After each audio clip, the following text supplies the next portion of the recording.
Valorant'la yollarım nasıl kesişti? Aslında hani ezelinden beri oyuncuydum diyebilirim. Annem bana ben 3 yaşındayken Commodore 64 aldı, sağ olsun. Ee, Onun sayesinde oyun oynamaya çok erken yaşta başladım. Hatta 10 yaşında ilk bilgisayarım, gerçek anlamda ilk bilgisayarım elime geldiğinde şöyle bir konuşmamız var. Bu bilgisayarı sana alıyoruz ama tamiri, internet bağlantısı vesaire hiçbir şeye hani biz karışmayacağız. Her şeyi kendin halledeceksin. Ben 12 yaşında format atmaya başladım falan bilgisayar. Oyunlar beni FPS'e yönlendirdi ve baktım hani o rekabetçi FPS ortamından çok keyif alıyorum. Dolayısıyla hani mümkün olduğu kadar FPS oyunlarına ağırlık vermeye başladım. O dönemde bir bankada çalışıyordum. Baktım yayıncılık yapıyorum. Hayatımın yarısı bankada geçiyor, yarısı yayıncılıkla geçiyor. Ve gerçekten ikili bir hayat yaşıyorum. O ikililikten çıkıp bir an önce hani ben kendimi artık oyuna atmak zorunda hissettim. Öyle bir dönemde, hani ruhsal olarak da öyle hissettiğim bir dönemde. Ve yayıncılığa başladım. Full time yayıncılık yaptığım 1-2 senem oldu. Derken Valorant çıktı. Çok net hatırlıyorum.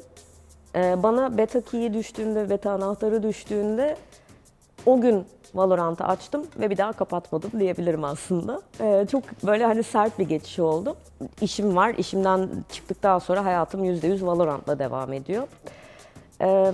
Böyle olduktan sonra zaten hani kafamda her şey çok netti aslında.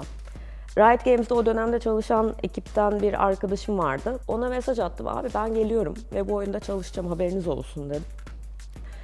Sonra aradan biraz zaman geçti, pozisyon açıldı, başvurularımı yaptım, süreci ilerlettik ve Valorant'ın 1. senesinden beri aslında Valorant'ta çalışıyorum diyebilirim. Game Changers benim için ne ifade ediyor?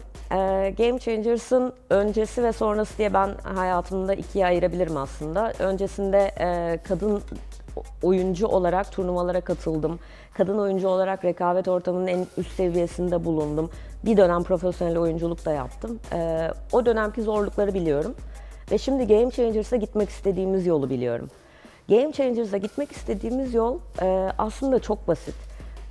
Hepimiz oyuncuyuz ve hepimiz oyun oynamaktan çok keyif alıyoruz. Ve tek kimliğimiz oyuncu olmak.